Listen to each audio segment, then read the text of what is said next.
सो कुछ हफ्ता पहले मैंने एक लूक चैप्टर 15 में एक उड़ाऊ पुत्र के बारे में एक दृष्टांत बताया मैंने।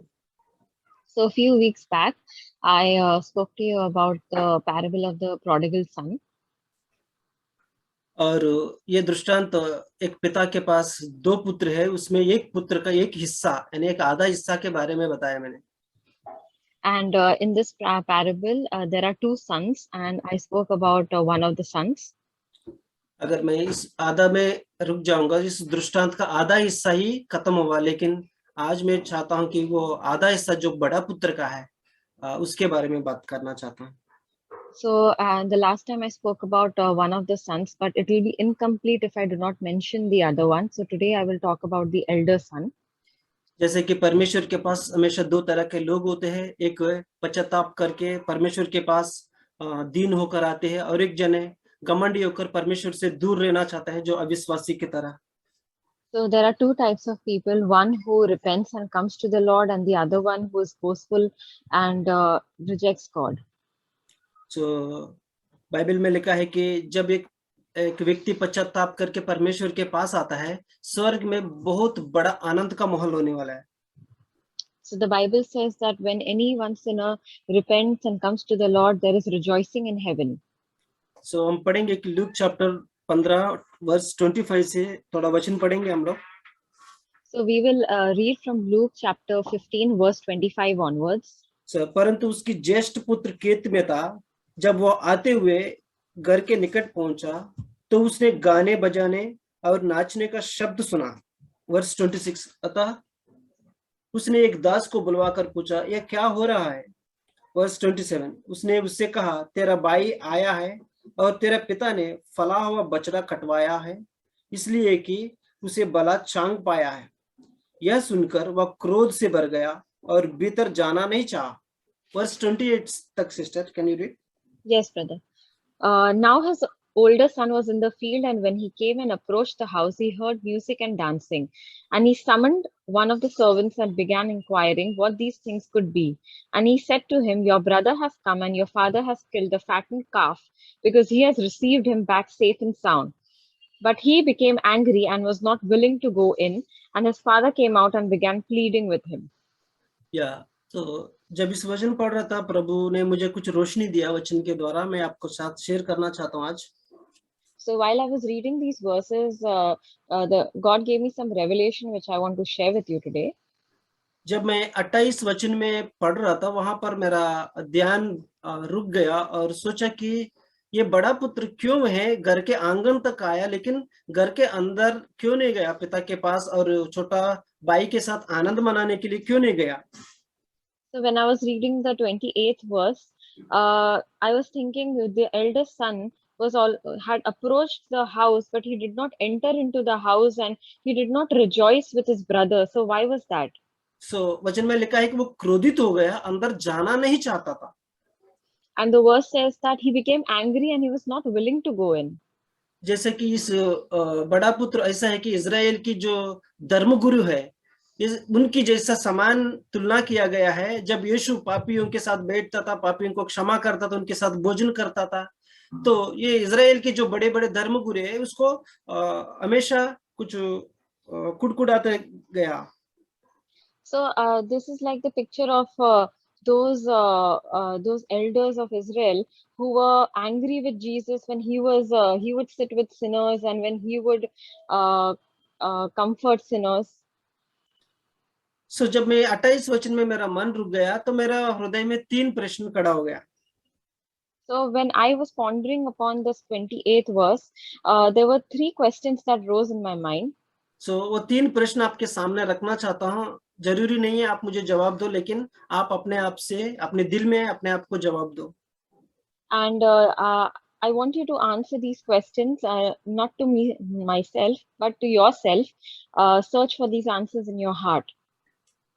जब छोटा पुत्र सब कुछ नुकसान पिता का करके वापस पश्चाताप करके आया और पिता ने बड़ा आनंद का बोझ लगाया एक, और बड़ा पुत्र भी वहां पर आया लेकिन अंदर जाना नहीं चाहा। So when the younger son had lost all his father's money, and but he repented and came back, and the elder son was not willing to come and celebrate with him. So मेरा पहला प्रश्न ये है कि क्या छोटा पुत्र उस बड़ा भाई के प्रति कोई अन्याय किया है? उसका आंसर आप अपने आप को जवाब दो. So my first question is, has the younger son done any injustice towards the elder son? दूसरी प्रश्न, क्या बड़ा भाई अपने छोटे पुत्र के प्रति कोई अन्याय किया है? अपने आप को जवाब दे सकते हैं. The second question is, has the elder son done any injustice towards the younger son? और तीसरी लास्ट, क्या पिता ने उन दोनों के साथ कोई अन्याय से व्यवहार किया है? And the last question, did the father do any injustice towards the elder or the younger son? So आपको आंसर मिल गया होगा आपका हृदय में. And you must have got the answer in your hearts. मैं ये आंसर पाया हूं कि पहले प्रश्न का उत्तर है ना, और दूसरी प्रश्न का उत्तर है ना, और तीसरी प्रश्न के उत्तर भी है ना. And the answer that I have found is no for the first, the second, and the third question. So जब छोटा पुत्र आधा हिस्सा लेके गया, वो पिता का नुकसान किया या पिता से लेके गया, लेकिन बड़ा पुत्र के हिस्सा को हाथ नहीं लगाया. When the younger son took away the father's property, he took away his part of his father's property. He did not take his brother's property. Even अब पिता जाने के बावजूद भी वो हिस्सा जो छोटा पुत्र उससे पहले लेके गया था उसको ही मिलने वाला था, लेकिन वो उससे पहले मूर्खता से लेके गया. And the property which the prodigal son took away, that was anyway going to be inherited by him. So he had taken away his property, but he took it foolishly before time. So यानी छोटा पुत्र किसी का अन्याय नहीं किया, लेकिन बड़ा पुत्र किसी का अन्याय नहीं किया. पिता ने भी ना दोनों पुत्र को अन्याय नहीं किया. So the younger son did not do any injustice towards his elder brother. Neither did the father do any injustice towards his sons. So सवाल यह है कि ये बड़ा पुत्र क्यों बाहरी बेटा जो पिता के साथ अंदर जाकर उस आनंद में, उस जॉय के साथ वो क्यों खुशी मना नहीं पा रहा? So the question is, why was the elder son outside the house and not willing to go in and celebrate with his father and others? If you read Romans 8:8, अगर पढ़ेंगे, रोमियो का किताब 8:8 एक बार पढ़ेंगे. And we will read in Romans 8:8. वहां पर लिखा है, जो एक बार पढ़ेंगे sister, Romans 8:8. And those who are in the flesh cannot please God. जो कोई शरीर में है वो परमेश्वर को कुछ नहीं कर सकता है वहां पर. सो यहाँ पर लिखा है कि वो बड़ा पुत्र था, लोग सोचा कि वो आत्मिक है, लेकिन वो अभी भी शारीरिक जीवन जी रही, इसलिए वहां पर पिता के साथ आनंद में वो आनंद मनाने के अंदर नहीं जा रहा है. So the elder son, he was living in the flesh. He was not spiritual, and that's why he could not rejoice with his father. So पिता को बाहर आके कहा कि जो कुछ मेरा है वो आपका है, आप क्यों नाराज होकर इस घर के बाहर बैठा है? आप आकर हमारे आनंद में, हमारा खुशी में आप भाग ले सकते हैं. And the father came out and told to the son that whatever is mine is yours, and come and celebrate with us. So मसीह जीवन में मैं सोचता हूँ कि हमेशा ये क्या है जो परमेश्वर के पास है और वो हमको देना चाहता है इस धरती पर, ना कि स्वर्ग में. So what is it in our Christian life that God wants to give us here on earth? So जब आप स्वर्ग में जाएंगे, वहां पर धरती में जो सबसे महंगा चीज, सोना चांदी सब कुछ, सड़क रहेगा और वहां पर महिमा रहेगा, सिंहासन रहेगा, सब कुछ रहेगा स्वर्ग जाने के बाद. लेकिन परमेश्वर धरती पर हमें क्या देना चाहता है? So in heaven, the streets are of gold, and there is the glory of God around. But what is it on earth that God wants to give to us? So यहाँ पर लिखा है कि पिता का जो आनंद है, जो छोटा पुत्र के साथ उस घर में मना रहा है, उस आनंद में तुम भाग लो. And so here, as it says that as the father is rejoicing with the younger son, so we are to celebrate and rejoice with that. या तो कई बार मसीह होने के बावजूद हम कोई जो पीछे चले गया वो वापस कलिसिया में आके आगे बढ़ता है, तो हम लोग इस बड़े पुत्र के जैसा व्यवहार करता है, उस आनंद में हम आनंद नहीं मना पाते। So, in the church, when someone has strayed away, and when he comes back and progresses in his life, we are like we become like the elder son, and we do not rejoice with him.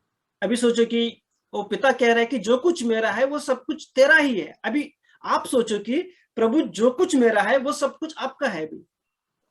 So, as the father says over here, uh, all that is mine is yours.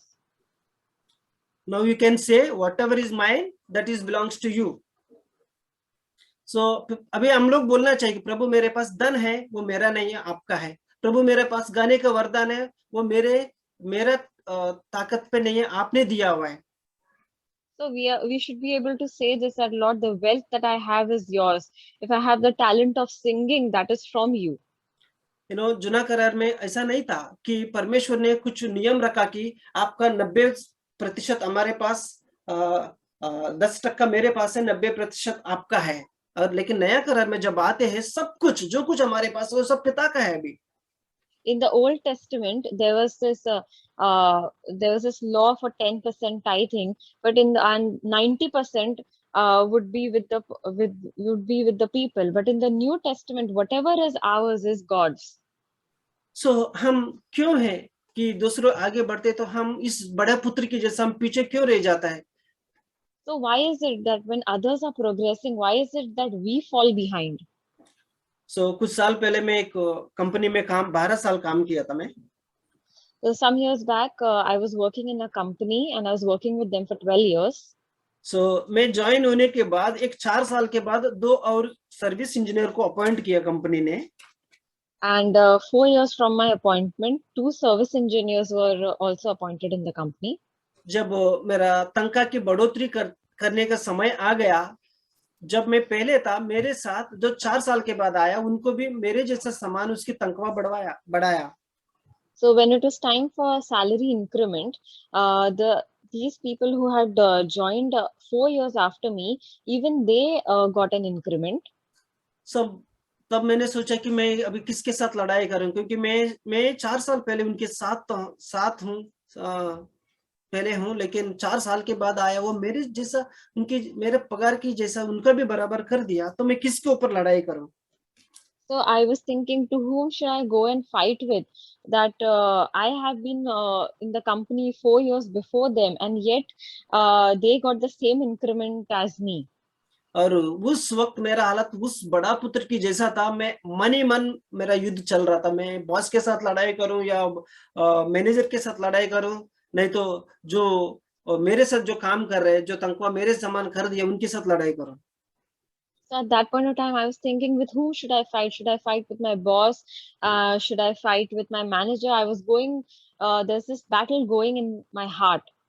और मुझे मालूम है मैं किसी के साथ लड़ने जाऊंगा मेरा नौकरी चले जाएगा, इसलिए मैं ना बॉस के साथ, ना मैनेजर, ना किसी सर्विस इंजीनियर के साथ कोई लड़ाई नहीं किया। मैंने कहा प्रभु इसको हैंडल करने के लिए मुझे ताकत दे। And so I knew that if I went to fight with anybody, I would end up losing my job. So I asked the Lord to help me to handle this situation. ये सारी परिस्थिति जब मैं विश्वासी था तब मेरे सामने आया। All these situations came in front of me when I was a believer.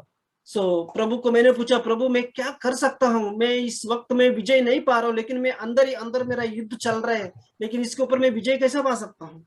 So I asked the Lord that inside of me this battle is going on, and how do I get victory over this? ऐसा परिस्थिति कई बार हुआ था मेरा wife का job की जगह, कई जगह पे मैंने पाया, लेकिन मैं सोचा कि इन परिस्थितियों में मैं कैसे विजय पा सकता हूँ। So this kind of situations happen many times, even with my wife's job. And I asked the Lord, how do I get victory over this?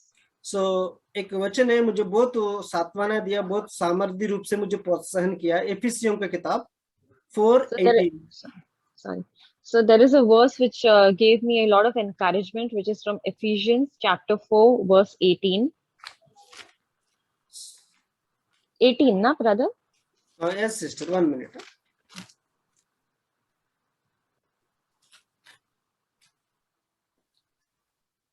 या ओके।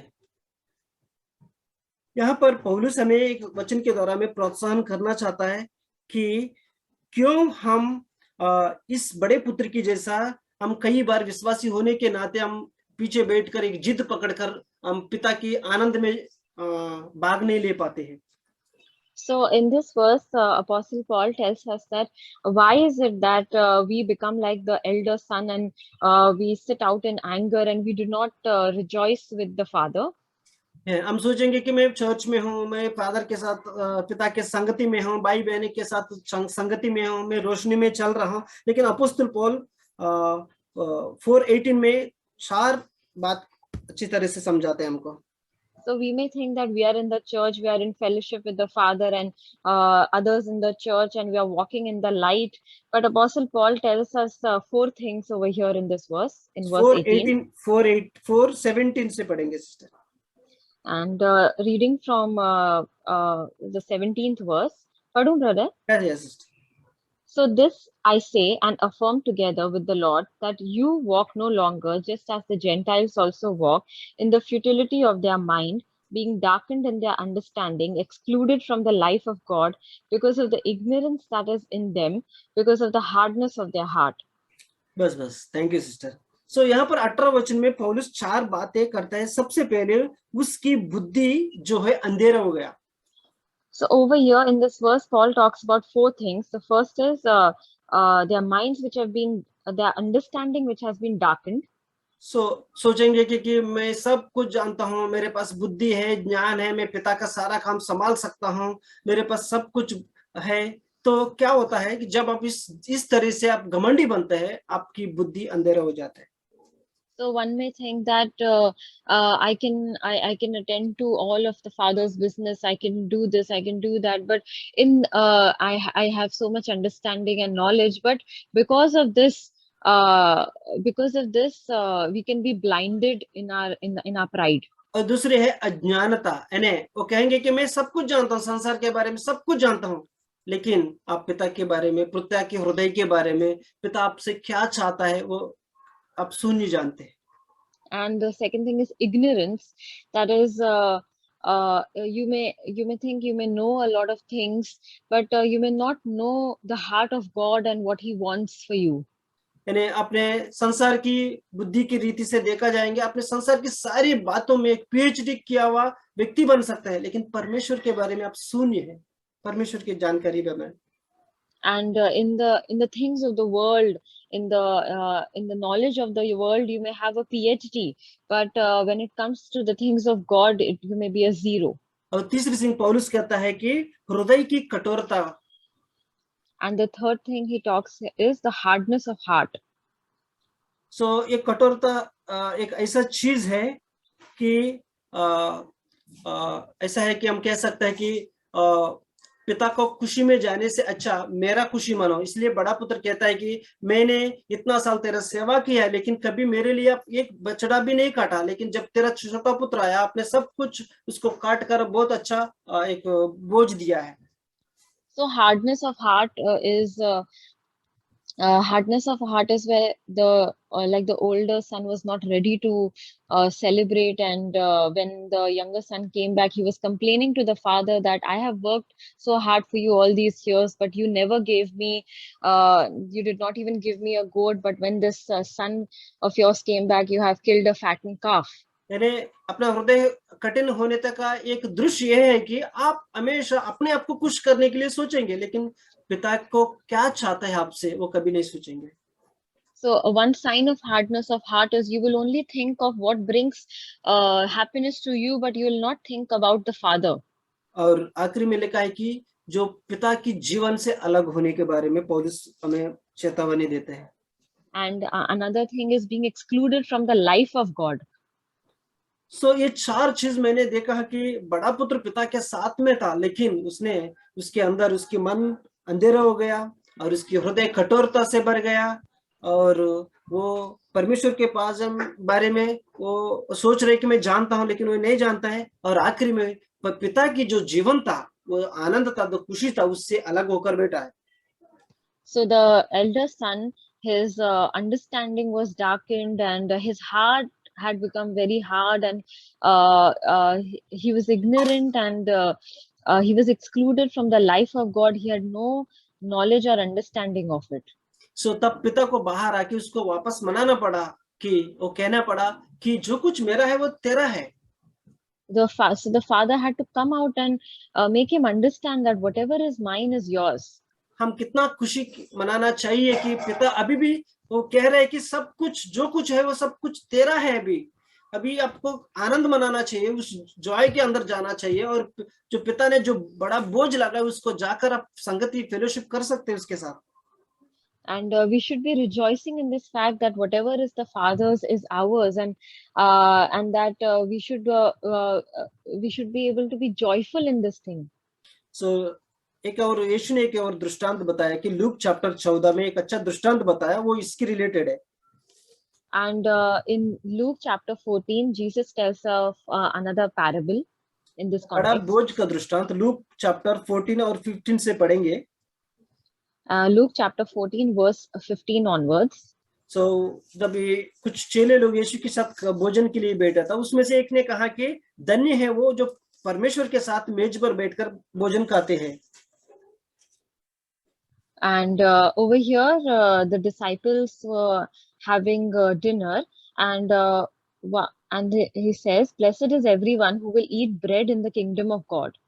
तो कितना धन्य है जब बड़ा पुत्र जाकर उस पिता की मेज में बैठकर आनंद मनाकर, खुशी मनाकर, सबके साथ संगति कर कर, और वो पिता का आनंद में जॉय लेने के लिए कितना अद्भुत मौका है उनके पास। So it is so blessed for the elder son to be able to take part in the dinner and to sit with everyone and celebrate and be joyful and rejoice in it. या हम कई बार मसीह होने के नाते इस बड़े पुत्र की जैसा व्यवहार करते हैं कि या कि कोई आगे जा रहा है तो मैं ऐसा रहूंगा, नहीं तो कोई अच्छा गॉड ने सबको वरदान दिया है, अपना वरदान को नहीं पहचानते हुए भी हम लोग दुखी हो जाते हैं कि मुझे वो वरदान नहीं दिया, मैं दुखी हूँ, नहीं तो कोई आगे जा रहा है मैं दुखी हूँ। तो इस बड़ा पुत्र के व्यवहार हम लोग हमेशा करते रहते हैं। So we also tend to behave like this elder son, that when somebody is progressing and moving forward, we do not like it if we do not look at our own talents, but do not like it when someone else is progressing with their talent. So we become like this elder brother.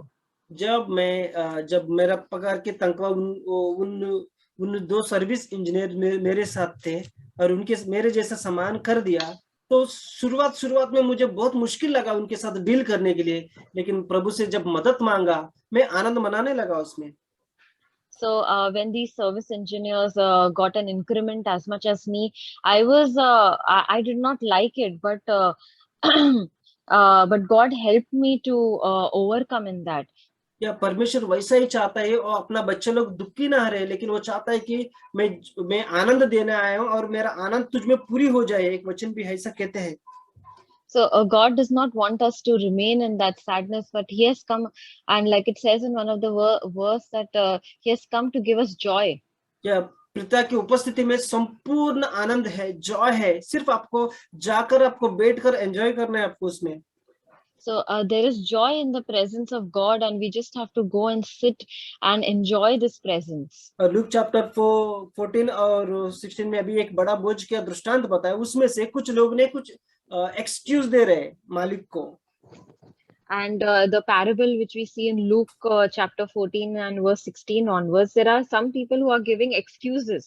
तो Luke chapter 15 और 17 में ऐसा लिखा, जब भोजन तैयार हो गया तो उसने दास को आमंत्रित लोगों को कहला भेजा, आओ अब भोजन तैयार है। 18 वचन, पर वे सब के सब क्षमा मांगने लगे।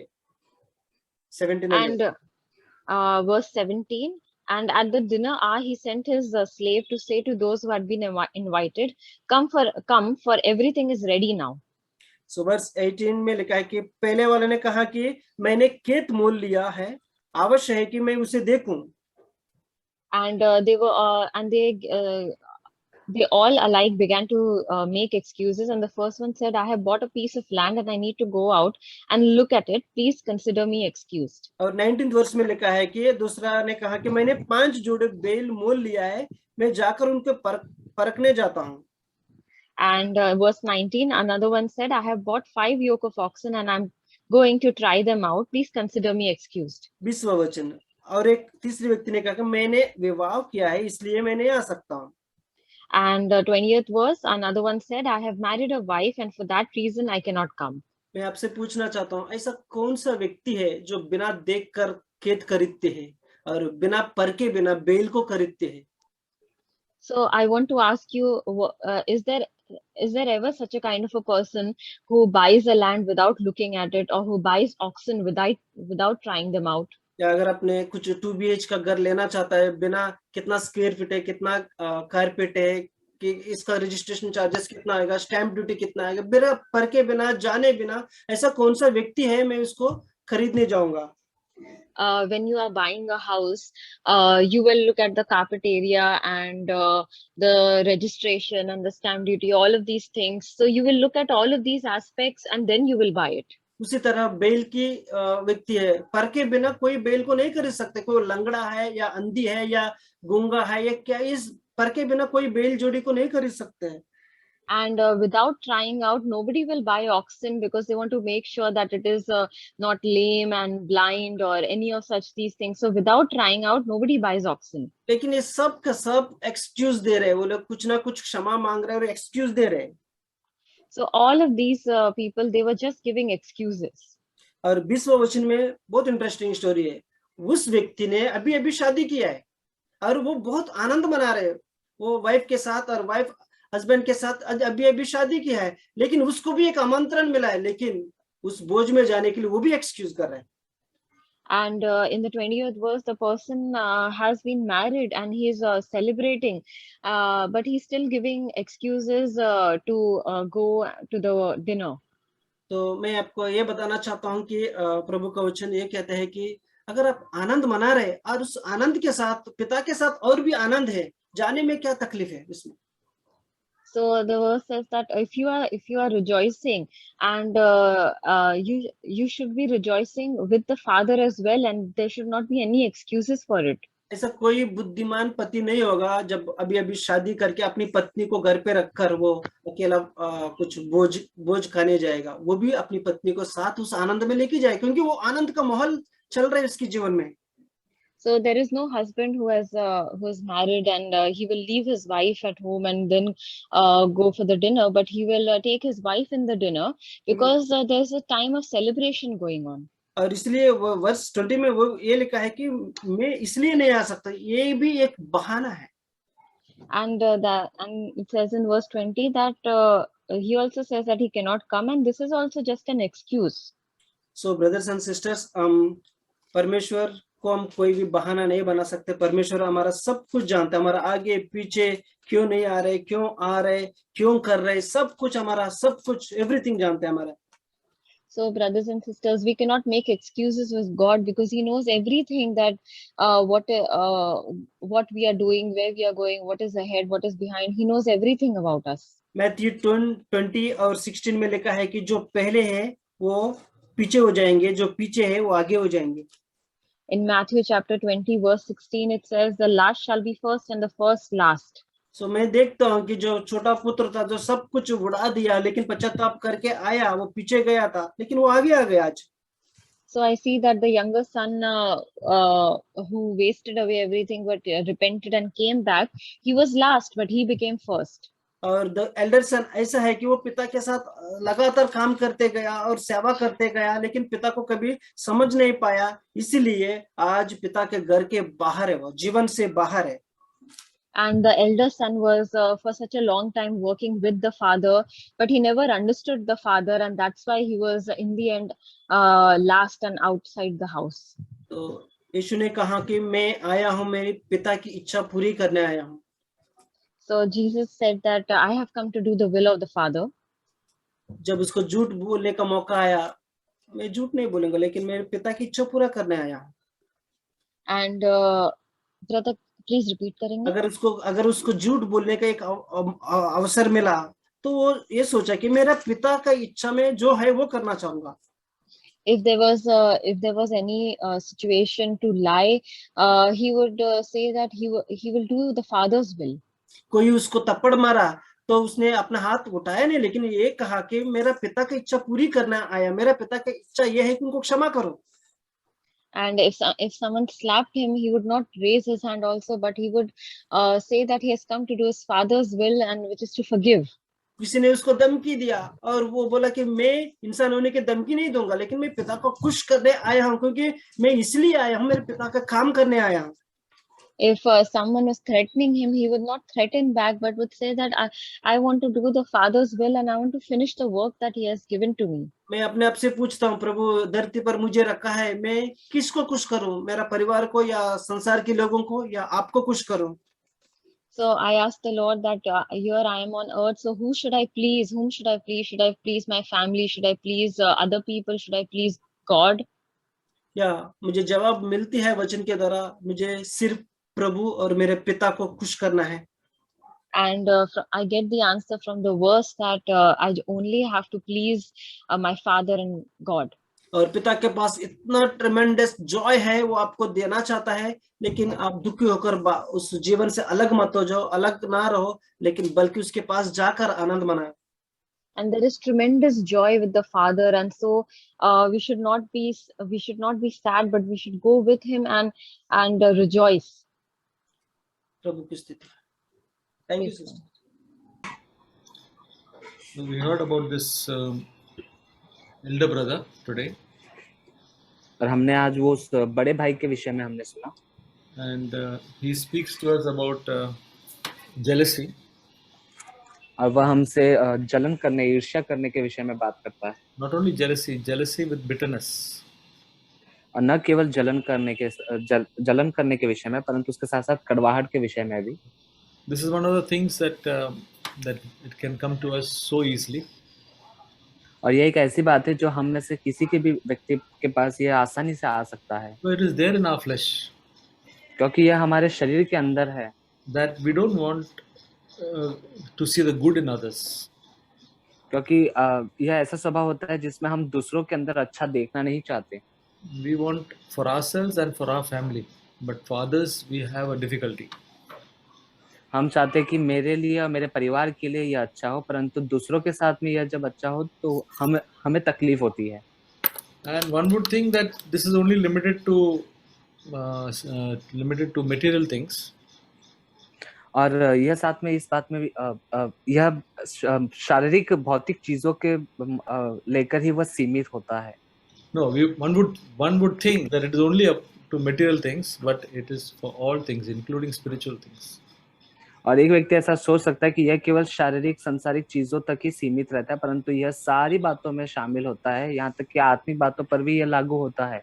So in the Galatians 5 it says that is one of the works of the flesh. One of the works of the flesh, jealousy is mentioned there. और गलातियों के अध्याय 5 में लिखा है कि यह शरीर के उन कामों में से एक काम है, जहाँ पर वचन इसके विषय में बात करता है। गलातियों It says that those who practice such things will not inherit the kingdom of God. और वहाँ पर वचन इस प्रकार से कहता है कि जो ऐसे काम करते हैं वे परमेश्वर के राज्य के वारिस ना होंगे। That means if we live in jealousy, that the Bible says according to Galatians 5 that we will not inherit the kingdom of God. और गलातियों के अध्याय 5 में वचन ऐसे कहता है कि यदि हम जलन करते हैं या कड़वाहट की भावना रखते हैं तो हम परमेश्वर के राज्य के वारिस नहीं होंगे। So we should not take these things lightly. तो हम इन सारी बातों को हल्के में ना लें। Also, it says in James chapter 3, verse 13 and 14. और साथ में याकूब की पुस्तक अध्याय 3 और वचन 13 और 14 में भी वचन इस प्रकार से कहता है। 13, 14 and 15. Brother, read. और हम 13, 14, 15 पढ़ते हैं। तुम में ज्ञानवान और समझदार कौन है, जो ऐसा हो वह अपने कामों को अच्छे चाल चलन से उस नम्रता सहित प्रकट करे जो ज्ञान से उत्पन्न होती है। और यदि तुम अपने अपने मन में कड़वी विरोध रखते हो तो सत्य के विरोध में घमंड ना करना और न तो झूठ बोलना। यह ज्ञान वह नहीं जो ऊपर से आता है, वरन संसारिक, शारीरिक और शैतानी है। Speaks that so that when we have this bitter jealousy and all in our heart, that the wisdom and the actions that come out of it, it says is earthly, natural and demonic also. और यदि हमारे मन में हम कड़वाहट की भावना रखते हैं या हम किसी बात को लेकर जलन करते हैं, ईर्ष्या करते हैं, तो जो ज्ञान हमारे भीतर से निकलता है वह ज्ञान पूरी तरह से सांसारिक, शारीरिक और शैतानी होता है। I I used to find in my life that when I hear some good news of others, suddenly my spirit sinks. और मैंने अपने जीवन में मेरे विषय में मैंने पाया है कि जब कभी मैं किसी भी व्यक्ति के विषय में यह सुनता हूँ कि उसके साथ कुछ अच्छा हो रहा है, तो वह बात सुनते ही उसी क्षण से मेरा जो आत्मा है वह पूरी तरह से नीचा चला जाता था। Maybe somebody's children get some very good percentage of marks, or they get a very good job, or anything like that. They bought another nice flat, bigger flat. Anything which I hear, suddenly I'm all right. All of a sudden I feel down.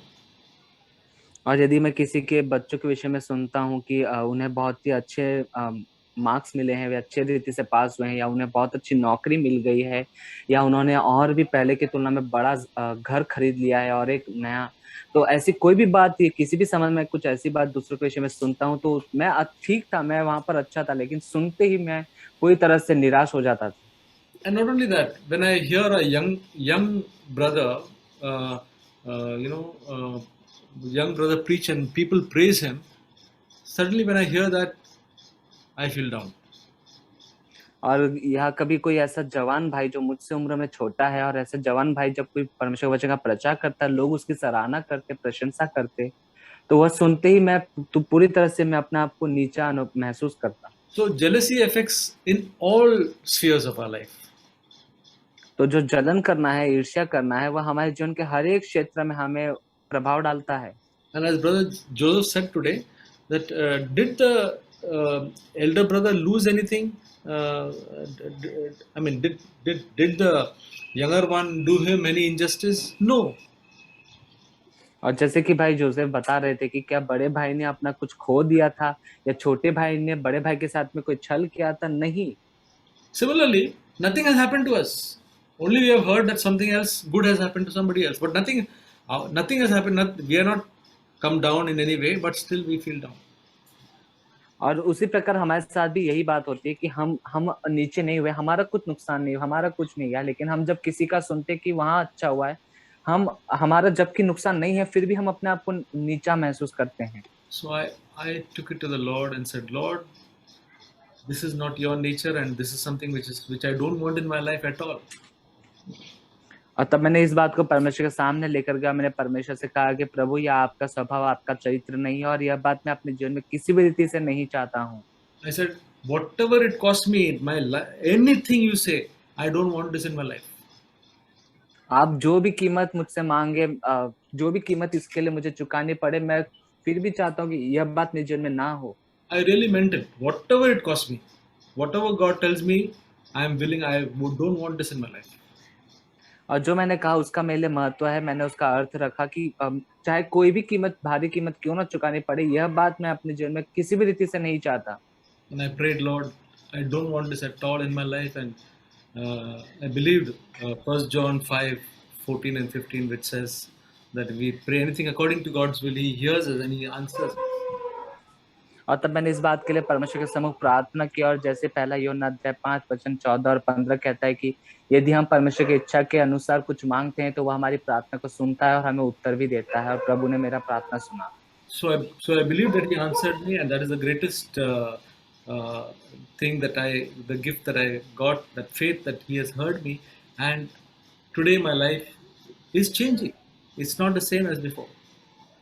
और मैंने विश्वास किया कि परमेश्वर ने मेरी इस प्रार्थना को सुना, और परमेश्वर ने मुझे विश्वास का वह दान दिया, और अब पहले की तुलना में मेरा जो अब जीवन है वह पूरी तरह से बदल चुका है। My prayer is, Lord, whoever I find that this problem, I say that you would bless them even more than me.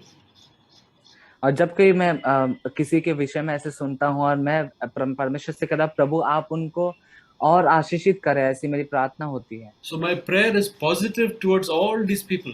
I pray that you would bless them, and then my prayer is, Lord, help me to rejoice, just as it says, rejoice with those who rejoice and weep with those who weep. And God is changing my life.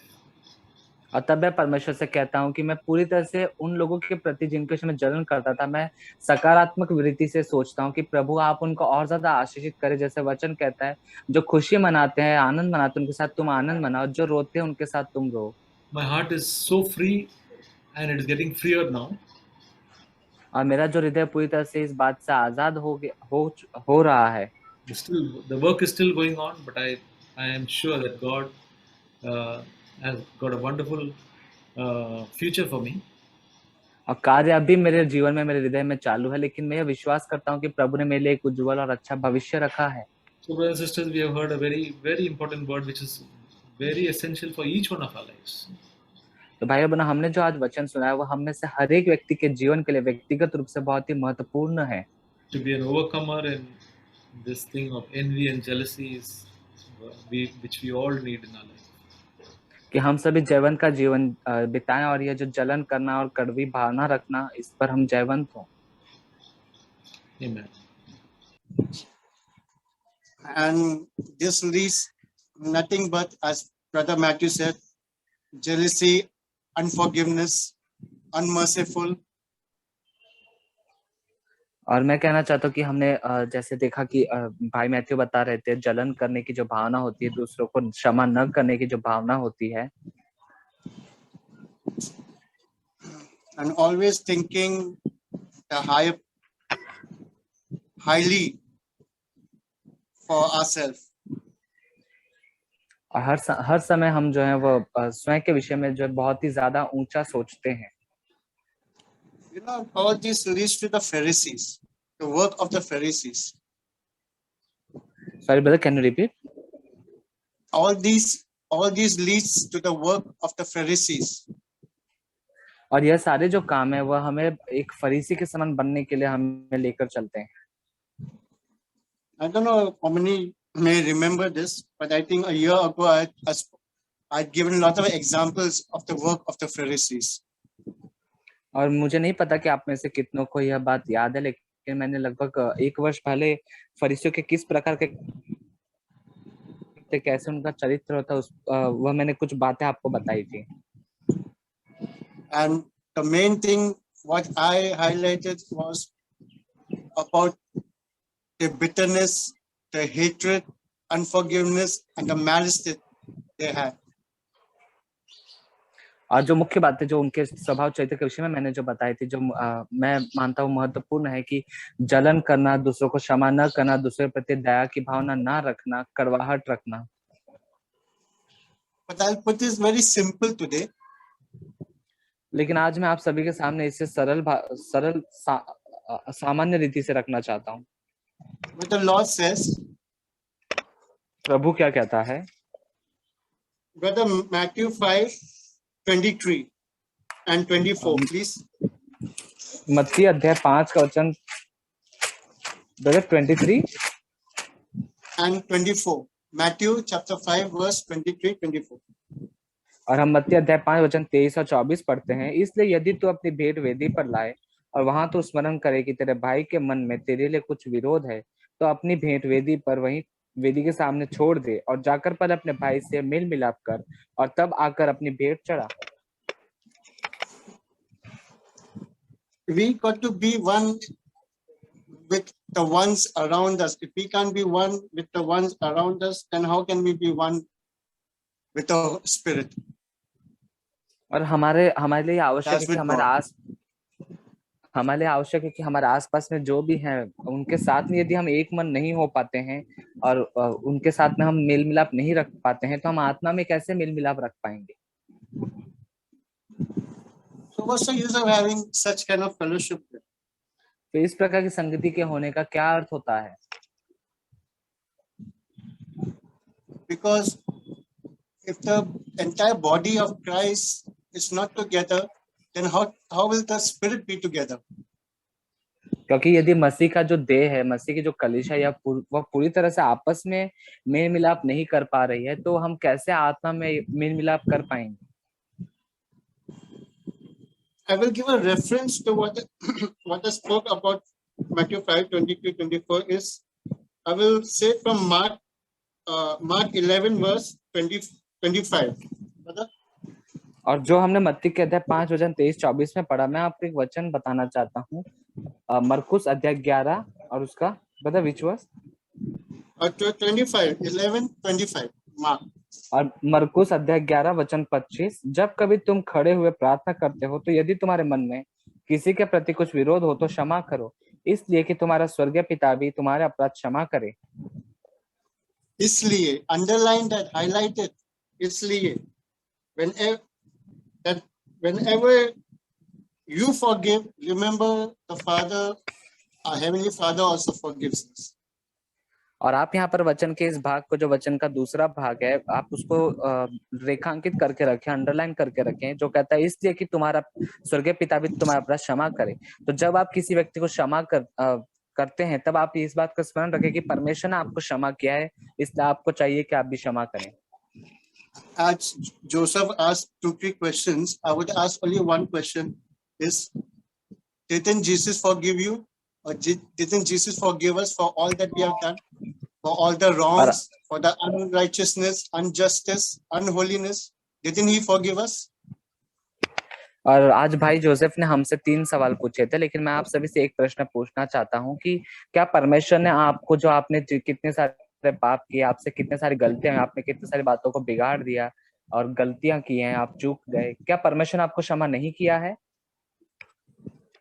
Imagine you standing in front of the cross and Jesus is saying, Father, forgive them, for they don't know what they do. और आप कल्पना करें अपने आप के विषय में कि आप यीशु मसीह के सामने, उस क्रूस पर चढ़ाए हुए मसीह के सामने खड़े, और वह आपको देखकर पिता से कहता है कि पिता इन्हें क्षमा कर, क्योंकि ये नहीं जानते कि क्या करते हैं। If you still have doubt, remember that verse where God loved us so much that he gave his only begotten son for us. और यदि आपको इस विषय में अब भी अपने आप को लेकर कुछ मन में संदेह उत्पन्न होता है, शंका उत्पन्न होती है, तो आप उस वचन को हमेशा स्मरण रखें, जो कहता है कि पिता ने जगत से ऐसा प्रेम किया है कि अपना एकलौता पुत्र उसने दे दिया है। Which is the biggest commandment that God told us, to love each other. और सबसे बड़ी वह आज्ञा जो परमेश्वर हम सभी को दी है कि आपस में हम एक दूसरे से प्रेम करें। This is what we need to remember, church. Bitterness, unforgiveness, unmerciful. This is going to only destroy ourselves, and obviously, we are not going to stand. And when we stand in the presence of God, I think all this will come against us. Amen. और कलीसिया में आज आप सभी से कहना चाहता हूँ कि जैसे कड़वाहट की भावना, जलन की भावना है, क्षमा न करने की भावना है, यदि हम इन सारी भावनाओं को रखते हैं तो हम परमेश्वर के सामने खड़े नहीं हो पाएंगे। जो परमेश्वर का वचन सुना, बहुत ही हमें सीखने जैसा उसमें हमने पाया, मतलब किस रीति से हमारा लाइफ होना चाहिए। We got a lot of things to learn from what we heard from the word today. हमने देखा कि 2 तरह के स्वभाव के लोग हैं, एक तो पिता और दूसरा उसका पुत्र, बड़ा भाई। And there are 2 kinds of people, 2 attitudes in people, one like the father and the other like the elder son. तो बड़ा भाई पिता का आज्ञाकारी था और पिता का काम सब करता था, ओबीडिएंट था, सब कुछ था, पर एक चीज उसके अंदर मिसिंग था, वो है love. So the elder son was obedient to the father. He would do all his father's work, but the thing that was missing in him was sorry brother, क्या बोला आपने? Love, प्यार। The thing that was missing in him was love. So brothers and sisters, जैसे Matthew brother ने कहा कि हम भी ऐसा हो सकता है कि कई बार ओबीडिएंट रहे सब चीजों के बातों को लेकर, प्रभु के साथ चलते रहे, but if we do not have love, अगर हमारे अंदर लव नहीं है दूसरे के प्रति, अपने भाई बहनों के प्रति, कलीसिया के प्रति, चर्च के प्रति, देन वो चीज वैल्यू नहीं करेगी हमारे लिए। And so as brother Matthew was saying that if we are obedient and we do a lot of things, and but in the church also, but if we do not have love towards the brothers and sisters around, then it is of no use. हम यहाँ देख सकते हैं कि उसका जो बड़ा बेटा था वो कंप्लेंट करता है अपने भाई के बारे में और जज करता है उसको लेकर, और ही वाज नॉट हैप्पी। वो जब वापस आया वो खुश नहीं था, और उसने उसके वो वापस आया तो कभी उसके ऊपर दया भी नहीं दिखाई. And so we see here that the elder son was complaining, and he did not like it, what his younger brother was getting, and right, brother? या और वो जज कर रहा था उसे. And he was judging his younger brother. लेकिन हम पिता का स्वभाव देख सकते हैं. पिता जैसे ही उसका बेटा आया बहुत खुश हो गया और उसने फॉरगिव किया. उसने याद भी नहीं रखा उसने क्या किया, उसका चर्चा भी नहीं किया, उसे प्यार किया, दावत दिया. और ही वाज लाइक कि मेरा मरा हुआ बेटा जिंदा हो गया है, मेरा खोया हुआ प्यार मुझे वापस मिला. So this shows a difference between दोनों के जीवन का अलगाव दिखा सकते हैं यहाँ पर. So on the other hand, the father's attitude was he was so happy that his son who was dead has come alive and come back again, and he was so happy for him. And we see this difference of attitude between these two people. एक स्वाभाविक सोच रहा था, physically materially, अरे मेरा दावत नहीं हुआ, मेरे दोस्तों को दावत देने नहीं मिला. लेकिन उसका पिता स्पिरिचुअल सोच रहा था कि मेरा बेटा मरा था, वो जी उठा. And one was thinking in terms of the physical and worldly things, that I did not get to have a treat with my friends and dinner with my friends. And on the other hand, the father was thinking spiritually that what the son of mine who was dead is alive and come back. तो brothers and sister यहाँ दो तरह का स्वभाव देख सकते हैं. एक तो यीशु मसीह का स्वभाव जैसा है, जो दया करता है, प्रेम करता है और माफी करता है, प्यार करना चाहता है, फिर से गले लगाना चाहता है. दूसरा एक नेचर है जो फ्लैशली नेचर है, स्वाभाविक नेचर है, जो आदम से आया हुआ नेचर, जो अनफॉरगिवनेस है, जिसके अंदर हेट्रेट है, नफरत है, लालच है और बुराई है. So we see one nature of Christ over here, which wants to forgive and accept and comfort, and then we see another nature where there is bitterness and jealousy and yeah. तो हमने जैसा इसका शीर्षक जैसा था, वो पिता कहता है जो कुछ भी मेरा है वो तेरा है. And like it says in today's title, that everything that is mine is yours. और यही सेम बात यीशु मसीह यूहन्ना अध्याय 17:10 में कहता है पिता से, हे पिता जो कुछ भी मेरा है वो तेरा है. And this is the same thing which Jesus says in the Gospel of John, that whatever is mine is yours. और यीशु आगे कहता है जो कुछ भी मेरा है वो तेरा, और इससे महिमा मुझे मिलती है. And that brings glory to me.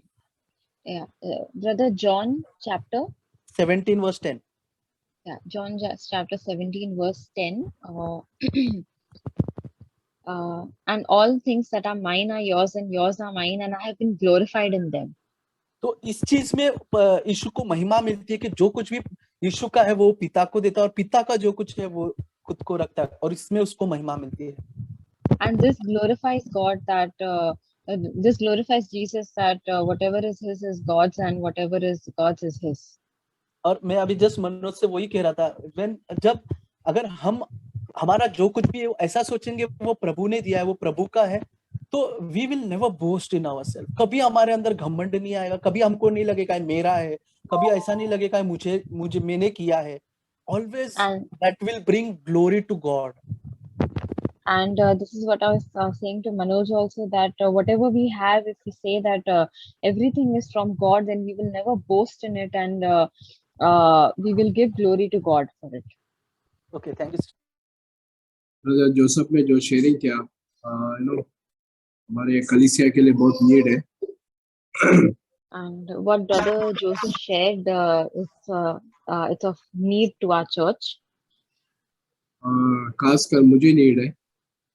And especially it's a need for me. मैं प्रभु को धन्यवाद करता हूँ इस वचन के लिए जो कुछ भी सुना मैंने. I thank God for the words we heard today. और ये सब चीज मैं भी अपने जीवन में, व्यक्तिगत जीवन में मैं भी फेस किया. And even I have experienced these things in my personal life. और जिस चीज में मुझे आनंद होना चाहिए, खुशी मनाना चाहिए, उस चीज में उसके बदले में मेरे दिल में जलन, नफरत था. And the things over which I should be joyful and rejoicing, I had bitterness in my heart for it. और मैं एक गुड न्यूज ये है कि प्रभु ये सब चीजों से, ये जब मैंने बात प्रभु के सामने रखा, प्रभु मुझे इस भाई के प्रति मुझे अच्छा नहीं लग रहा है, मेरा उसके प्रति प्रेम ठंडा हो रहा है, उसके प्रति मुझे जेलसी आ रहा है. And the wonderful thing is that I said all of these things to the Lord, that that I'm having jealousy towards this brother, that I'm not happy. और मैं देखता हूँ कि परमेश्वर इतना अमेजिंगली प्रभु मेरे हृदय में काम करते हैं कि हम उस भाई को माफ कर सके और लव कर सके, उसके लिए प्रार्थना कर सके. प्रभु उस भाई को उठा, उस भाई को अनॉइंट कर. And I see this amazing thing that God answers us, and He gives me love in my heart, and that I can forgive the person and love the person. और सिर्फ ये होठों से नहीं, बट हमारे दिल से होएगा. And this is not just something which is on our lips, but from our heart. और मैं एक पैराबल मेरा थॉट में आ रहा था जब जोसेफ शेयरिंग कर रहा था, उसमें मत्ती चैप्टर 20 में, मैं पूरा नहीं बताना चाहता हूँ, उसमें वो पैराबल में ऐसे है कि दाग की बारी है और उस व्यक्ति को मजदूर चाहिए उसमें काम करने के लिए. And when Brother Joseph was sharing, this parable was coming to my mind from Matthew chapter 20, where it talks about the laborers in the vineyard. और उसमें देखते हैं कि वहाँ पर लोग अलग अलग समय में आते हैं काम करने के लिए. कोई सुबह आता है, कोई दोपहर में आता है, कोई शाम को आता है, और कोई 1 घंटे के लिए काम करने के लिए आता है. And over there we see that the laborers are coming at different timings. Somebody is working since morning, some in the afternoon, some in evening, and some have worked only for 1 hour. और लेकिन वहाँ पर मजदूरी सबको same मिलता है. But at the end of the day, everybody gets the same wages. So एकदम उनको शौक लगता है, अरे यार मेरे को लगा मैं तो 12 घंटा काम किया है, ये भाई 1 ही घंटा काम किया है, ये कैसे हो सकता है? या So that must be so shocking for someone who has worked 12 hours, that he worked 12 hours and someone who worked 1 hour has got the same wages. तो जाके उनको बताता है कि ये कैसे हो सकता है. तो वहाँ पर लिखा है कि 30 में लिखा है, उसने उससे एक उत्तर दिया कि हे मित्र, तुझसे कुछ अन्याय नहीं किया मैंने, क्योंकि तूने मुझसे 1 दिनार का ठहराया था. मतलब जो चीज के लिए उसको ठहराया था, 1 दिनार तुझे दूंगा, उतना ही मैं दूंगा. तो किसी को पार्शियलिटी नहीं किया, पर सभी को सेम दिया. And in verse 13 we read that when they raised this complaint, the owner had said that, friend, I am doing you no wrong. Did you not agree with me for a denarius? और देखते कि परमेश्वर कितना loving father है, वो कभी partiality नहीं करता. And we see that God is a loving father and he never does partiality. और यहाँ पर हमको सीखने के लिए मिलता है कि हो सकता हमारा कोई भाई मोर गिफ्टेड है या मोर अनॉइंटेड है, तो हमको उनको देखकर हमको जेलसी या कुछ ये करने की जरूरत नहीं है. बट परमेश्वर ने जितना जिसको जरूरत है उसको दे दिया है. And if we see that any brother is gifted and talented, we should not be jealous about it. या मैं इनके जैसा प्रीच नहीं कर सकता, इनके जैसे मैं गा नहीं सकता हूँ. Or we should not think that I cannot preach like this person, or I cannot sing like this person. इनके जैसे मैं मॉडरेट नहीं कर सकता हूँ, इनके जैसे मैं बहुत सारा चीज है जो हम नहीं कर पाते. बट ओके, नो प्रॉब्लम, परमेश्वर ने जिसको जो दिया हमको वो काम करना है. Or I cannot moderate like this person or do any of these other things. So it is okay. What God has given work to us, we should do that. परमेश्वर ने जो हमको दिया है उस पर हमको खुश होना चाहिए, आनंद मनाना चाहिए. So what God has given us, we should be happy and satisfied with that. और ये पॉसिबल है कि हम इस चीज में गिरे कि हम जेलसी और भाई से नफरत करें. बट मैं चाहता हूँ कि सब चीज परमेश्वर के सामने लेके जाओ. लॉर्ड, मुझे प्लीज मुझे बताओ, मेरे लिए कार्य करो कि मैं इस भाई को माफ कर सकूं, मैं क्षमा कर सकूं. And it is possible that we may fall in this thing, that we may have jealousy towards someone, but then we should go to God and pray that He will help us to overcome this. और प्रभु हमको ताकत देगा कि ये सब चीज में overcome होने के लिए, उस भाई को लव करने की जो हमारे साथ. And God, sorry. And God will give us the power to overcome this and love the brother. Amen. Yeah, I was encouraged today by what I heard, and I was reminded of this verse from Philippians chapter 2 and verse 30. और आज का जो वचन मैंने सुना है उसके द्वारा मैं बहुत ही प्रोत्साहन पाती हूँ और मैं इसके द्वारा मुझे एक वचन स्मरण आता है फिलिपियों अध्याय 2 और वचन 13। For it is God who is at work in you, both to will and to work for his good pleasure. और वचन 13 ऐसे कहता है, क्योंकि परमेश्वर ही है जिसने अपनी स्वेच्छा निमित्त तुम्हारे मन में इच्छा और काम दोनों बातों के करने का प्रभाव डाला है। So I was just thinking that when God starts a work in us, he does a thorough work. और मैं इस बात पर विचार कर रही थी कि जब परमेश्वर हमारे जीवन में कोई कार्य की शुरुआत करते हैं तो वह बहुत ही अच्छे रीति से सफाई से उस कार्य को करते हैं। Yeah, he does not leave us, like half work or a work which is not properly done. और वह हमें बीच में ही ऐसे नहीं छोड़ देते कि हमारे भीतर का वह कार्य अधूरा ही रह गया है या वह ठीक रीति से नहीं किया गया है।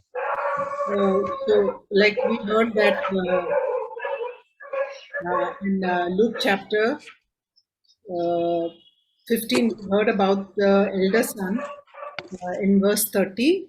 It says, but when the son of yours came, who has devoured your wealth with harlots, you kill the fattened calf for him.